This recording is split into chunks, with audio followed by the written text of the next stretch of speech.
হাসিনা এইভাবে কথা বলতো, শেখ হাসিনা সবচেয়ে বড় রেজিস্ট্রেশন ছিল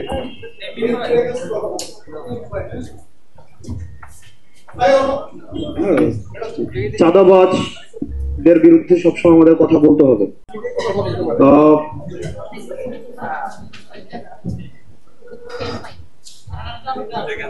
জুলাইয়ের পরে আমরা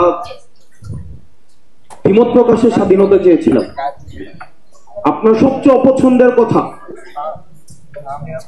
আপনি আমার কথা অপছন্দ করতেই পারেন, কিন্তু গণতন্ত্র মানে এইটা না যে সবসময় শুধুমাত্র আপনার প্রিয় কথা আপনার সামনে বলা হবে, আপনার প্রিয় মানুষের সবসময় স্তুতি গাওয়া হবে, আপনার কলম শুধু আপনার প্রিয় মানুষের স্তুতির জন্য কলম ব্যবহার করা হবে, আপনার মস্তিষ্ক শুধুমাত্র আপনার প্রিয় মানুষের জন্য ব্যবহার করা হবে। আপনার শুধুমাত্র একজন কথা বললে আরেকজন কথা বলতে হয় না, মানে এটা মিনিমাম যদি আপনার এই সেন্সটা না থাকে আমি খুবই দুঃখিত। মানে একজন কথা বললে আরেকজন কথা বলতে হয় না, এই ভদ্রতাটাই আপনারা শিখেন নাই। এই ভদ্রতাটাই আমি আপনাকে একটা কমন ম্যানার শিখাই আপনাকে, একজন কথা বললে আরেকজন কথা বলতে হয় না, একজন কথা বললে আরেকজন কথা বলতে হয় না। আপনি বললেন আপনার কাছ থেকে আমরা শিখবো, কিন্তু আপনি যদি এইভাবে একটা প্রোগ্রামের একটা না, আপনি এইভাবে কথা বলতে পারেন, আপনি এইভাবে কথা বলতে পারেন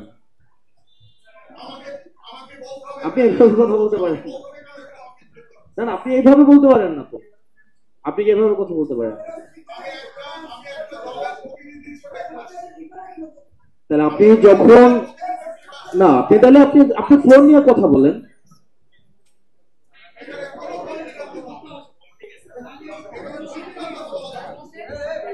রাজনৈতিক মতাদর্শে বিশ্বাসী, জাতীয়তাবাদী মতাদর্শে বিশ্বাসী তার প্রতিনিধি হিসেবে আমি এখানে আসছি, এবং ইট ওয়াজ এ ফর্মাল ইনভাইটেশন। আমি আগের থেকে একটা ডিসক্লেমার দিয়ে দিচ্ছি, this is a formal invitation. এখন আমাদের অঞ্চলে প্রচলিত একটা কথা আছে, সেটা প্রথম কথা একটা বলে যে ছেদন জ্ঞান নাই। সব প্রত্যেকটা জায়গাতে যদি আমি ছিদ্র করার চেষ্টা করি তাহলে ছিদ্ররও মর্যাদা থাকে না, সেলাইয়ের মর্যাদা থাকে না। আমরা এখানে আসছি শুভেচ্ছা জানাতে, অন্তর থেকে শুভেচ্ছা জানাতে। নতুন যে অ্যালায়েন্সটা হয়েছে হেলথ অ্যালায়েন্স, তাদেরকে আমরা শুভেচ্ছা জানাতে আসছি। আমি সেই সময় স্মরণ করছি প্রায় 35 থেকে 40 বছর আগে আমরা যখন ড্যাব নামক সংগঠনটা তৈরি করছিলাম, সেই সময়টা আমি স্মরণ করছি। কিন্তু এখানে এসে যদি আমাকে শুনতে হয় যে বিএনপি নামক রাজনৈতিক দলটাকে কিভাবে চলা উচিত, তারা কিভাবে এই 1 বছর চলছে, সেক্ষেত্রে আমরাও তো প্রশ্ন করতে পারি। আমাকে যখন প্রথমে বক্তব্য দিতে দেওয়া হলো, আমি কিন্তু হেলথ ক্যাডার অ্যাসোসিয়েশনের পক্ষ থেকে আমি একজন সিনিয়র চিকিৎসক হিসেবে, আমি একটা জাতীয়তাবাদী রাজনীতির মতাদর্শে বিশ্বাসী হিসেবে আমি কিন্তু এটা দুটো চারটা কথা বলে যেতে পারতাম। আমাদের ড্যাবের দক্ষিণের সভাপতি উনিও বলতে পারতেন, ছাত্র দলের ভাইস প্রেসিডেন্ট উনিও বলতে পারতেন, কেউ কিন্তু আমরা বলি নাই, আমরা শুভেচ্ছা জ্ঞাপন করছি। এটা যদি আজকে একটা টক শো হতো, এখানে আমরা ডিবেট করতাম, কিন্তু এরকম একটা অনুষ্ঠানে আমাকে দাওয়াত দিয়ে নিয়ে আসা হয়েছে শুভেচ্ছা জানানোর জন্য। এখানে আমার জাতীয়তাবাদের বিরুদ্ধে কথা শুনতে তো আমি রাজি না। হাজারটা দোষ থাকতে পারে, কিন্তু সেটা ফোরামে কথা বলতে হবে। আমার তো মনে হয় যে আমি এখন ঘুমাতে গেল, খেতে গেল, বিয়ে করতে গেল, মিটিং করতে গেল, বিএনপিকে কিভাবে চলা উচিত সেটা নিয়ে আমার চিন্তা মাথার মধ্যে কাজ করে। বিএনপির যেন কোনো মাথা ব্যথা নাই। তো আমি আশা করব আমার ছোট ভাইরা এখানে নেতৃত্ব দিছে। আরেকটা জিনিস আপনাদের বলি, 5ই আগস্টের যেই ইয়াং ছেলেগুলো পথে নেমে আসছে, তাদের বাবা মা দাদা খালু ফুফু কেউ না কেউ হয় জাতীয়তাবাদী অথবা জামাতে ইসলামী অথবা আওয়ামী বিরোধী কোন পরিবার থেকে ছেলেগুলো বের হয়ে আসছে। সুতরাং এটার একক কৃতিত্ব, একক কেশ আমরা কাউকে করতে দেব না। এই কৃতিত্ব এবং ক্যাশ এটা সবার।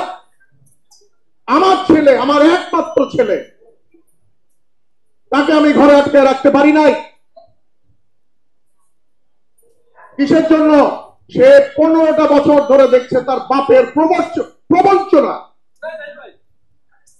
তার বাপকে কিভাবে অপমানিত করা হয়েছে, প্রমোশন থেকে বঞ্চিত করা হয়েছে, একজন সিনিয়র নিউরোসার্জনকে কিভাবে পেরিফেরিতে পোস্টিং দিয়ে রাখা হয়েছে।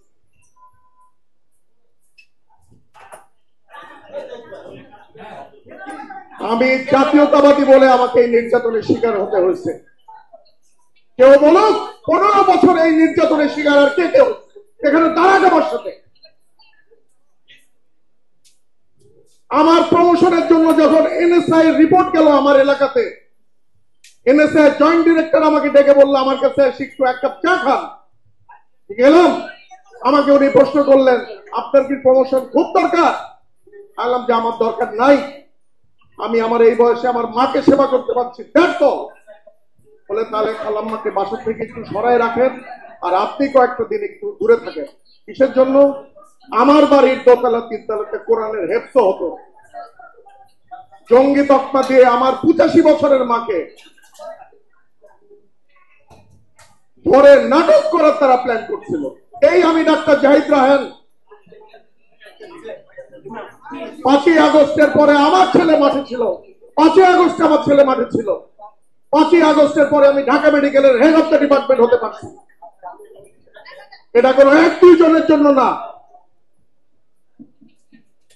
শেখ হাসিনার ভবনের দিকে ওই দিন 30 লক্ষ মানুষ বিভিন্ন জায়গা থেকে মুভ করছে, 30 লাখ এন্ড অ্যাবভ। এরা কারা? ছাত্র। এরা কারা? জনতা। এরা ছাত্র এবং জনতা। এরা আমি, এরা ওরা, সবাই।